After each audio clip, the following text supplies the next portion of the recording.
नमस्कार दोस्तों, नमः शिवाय। जीवन ज्योति चैनल में आप सभी का हार्दिक स्वागत करती हूं। मैं सपना शुक्ला। आज की वीडियो में आप सभी लोग श्रवण करेंगे माघ मास महात्म अध्याय 11 की कथा। दोस्तों, माघ मास अति पवित्र अति पावन मास है। यह मास भगवान विष्णु जी, भगवान श्री कृष्ण जी को समर्पित है।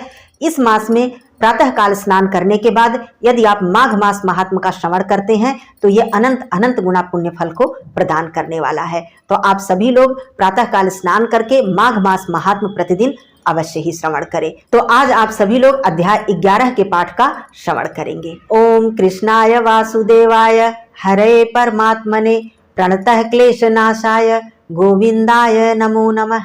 ओम नमो भगवते वासुदेवाय। आइए कथा आरंभ करती हूँ। माघ मास महात्म अध्याय 11। यमदूत कहने लगा, हे वैश्य, मनुष्य को सदैव शालिग्राम की शिला में तथा वज्र या गोमती चक्र में भगवान वासुदेव का पूजन करना चाहिए, क्योंकि सब पापों का नाश करने वाले, सब पुण्यों को प्रदान करने वाले तथा मुक्ति प्रदान करने वाले भगवान विष्णु जी का इसमें निवास होता है। जो मनुष्य शालिग्राम की शिला या हरि चक्र में पूजन करता है वह अनेक मंत्रों का फल प्राप्त कर लेता है। जो फल देवताओं को निर्गुण ब्रह्म की उपासना में मिलता है वही फल मनुष्य को भगवान शालिग्राम का पूजन करने से यमलोक को नहीं देखने देता।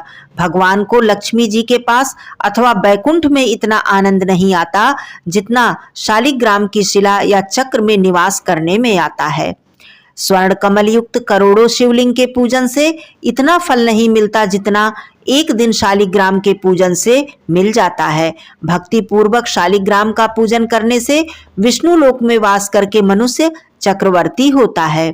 काम, क्रोध, लोभ, मोह, अहंकार से युक्त होकर भी मनुष्य शालिग्राम का पूजन करे तो वह बैकुंठ में प्रवेश करता है। जो सदैव शालिग्राम का पूजन करते हैं वह प्रलय काल तक स्वर्ग में वास करते हैं। जो दीक्षा, नियम और मंत्रों से चक्र में बलि देता है वह निश्चय ही विष्णु लोक को प्राप्त होता है। जो शालिग्राम के जल से अपने शरीर का अभिषेक करता है वह मानो संपूर्ण तीर्थों में स्नान करता है। गंगा, रेवा, गोदावरी सबका जल शालिग्राम में वास करता है। जो मनुष्य शालिग्राम की शिला के सम्मुख अपने पिता का श्राद्ध करता है उसके पितृ कई कल्प तक स्वर्ग में वास करते हैं। जो लोग नित्य शालिग्राम की शिला का जल पीते हैं उनके हजारों बार पंचगव्य पीने का क्या प्रयोजन। यदि शालिग्राम की शिला का जल पिया जाए तो सहस्त्रों तीर्थ करने से क्या लाभ। जहाँ पर शालिग्राम है वह स्थान स्वयं ही तीर्थ के समान है। वहां पर किए गए संपूर्ण दान, होम करोड़ों गुना फल को प्राप्त होता है। जो एक बूंद भी शालिग्राम का जल पीता है वह माता के स्तनों का दुग्ध पान नहीं करता, अर्थात गर्भाशय में नहीं आता। शालिग्राम शिला में जो कीड़े मकोड़े एक कोस के अंतर पर मरते हैं वह भी बैकुंठ को प्राप्त हो जाते हैं। जो फल वन में तप करने से प्राप्त नहीं होता वही फल भगवान को सदैव स्मरण करने से प्राप्त हो जाता है। मोहवश अनेक प्रकार के घोर पाप करने वाला मनुष्य भी भगवान को प्रणाम करने से नरक में नहीं जाता। संसार में जितने भी तीर्थ और पुण्य स्थान हैं भगवान के केवल नाम मात्र के कारण प्राप्त हो जाते हैं। बोलिए श्री हरि विष्णु भगवान की जय। दोस्तों, इससे आगे की कथा हम अगले अध्याय में श्रवण करेंगे। दोस्तों, इस अध्याय के बाद आइए हम गुरु गीता के पाठ का श्रवण करते हैं। जो ब्रह्म अचिंत्य, अव्यक्त, तीनों गुणों से रहित फिर भी देखने वालों के लिए त्रिगुणात्मक और समस्त जगत का अधिष्ठान रूप है, ऐसे ब्रह्म को नमस्कार है। ऋषियों ने कहा, हे महाज्ञानी, हे वेद वेदांगों के निष्णात प्यारे सूत जी, सर्व पापों का नाश करने वाले गुरु का स्वरूप हमें सुनाओ, जिसको सुनने मात्र से मनुष्य दुख से विमुक्त हो जाता है। जिस उपाय से मुनियों ने सर्वज्ञता प्राप्त की है, जिसको प्राप्त करके मनुष्य फिर से संसार बंधन में नहीं बंधता है, ऐसे परम तत्व का कथन आप करें। जो तत्व परम रहस्यमय एवं श्रेष्ठ सारभूत है और विशेषकर गुरु गीता है वह आपकी कृपा से हम सुनना चाहते हैं। हे प्यारे सूत जी, वे सब आप हमें सुनाइए। इस प्रकार बार बार प्रार्थना किए जाने पर सूत जी बहुत प्रसन्न होकर मुनियों के सम्मुख मधुर वचन बोले। सूत जी ने कहा, हे सर्व मुनियों, संसार रूपी रोग का नाश करने वाली मात्र स्वरूपिणी गुरु गीता मैं तुमसे कहता हूँ, उसको आप अत्यंत श्रद्धा और प्रसन्नता से सुनिए। प्राचीन काल में सिद्धों और गंधर्वों के आवास रूप कैलाश पर्वत के शिखर पर कल्प वृक्ष के फूलों से बने हुए अत्यंत सुंदर मंदिर में मुनियों के बीच व्याघ्र चर्म पर बैठे हुए शुक आदि मुनियों द्वारा वंदन किए जाने वाले और परम तत्व का बोध देते हुए भगवान शंकर को बार बार नमस्कार करते देखकर अतिशय नम्र मुख वाली पार्वती जी ने आश्चर्यचकित होकर पूछा। श्री पार्वती जी ने कहा, हे ओमकार के अर्थ स्वरूप, हे देवों के देव, श्रेष्ठों के श्रेष्ठ, हे जगत गुरु, आपको प्रणाम हो। देव, दानव और मानव सब आपको सदा भक्ति पूर्वक प्रणाम करते हैं। आप ब्रह्मा, विष्णु, इंद्र आदि के नमस्कार के योग्य हैं। ऐसे नमस्कार के आश्रय रूप होने पर भी आप किसको नमस्कार करते हैं? हे भगवान, आप सर्व धर्मों के ज्ञाता, हे शंभो, जो व्रत सब व्रतों में श्रेष्ठ है, ऐसा उत्तम गुरु महात्मा कृपा करके मुझसे कहें। इस प्रकार देवी पार्वती द्वारा बार बार प्रार्थना किए जाने पर महादेव ने अंतर से खूब प्रसन्न होते हुए श्री पार्वती जी से कहा। श्री महादेव जी ने कहा, हे देवी, यह तत्व रहस्यों का भी रहस्य है, इसलिए कहना उचित नहीं। पहले किसी से भी नहीं कहा, फिर भी तुम्हारी भक्ति देखकर वह रहस्य मैं तुमसे कहता हूँ। हे देवी, तुम मेरा ही स्वरूप हो, इसलिए यह रहस्य मैं तुमसे कहता हूँ। तुम्हारा यह प्रश्न लोक का कल्याणकारक प्रश्न है। ऐसा प्रश्न पहले किसी ने भी नहीं किया। तथा ईश्वर जैसी भक्ति ही गुरु में होती है, ऐसे महात्माओं को ही यहाँ कही हुई बात समझ में आएगी। जो गुरु हैं वे ही शिव हैं, और जो शिव हैं वे ही गुरु हैं। दोनों में जो अंतर मानता है वह गुरु पत्नी गमन करने वाले के समान पापी होता है।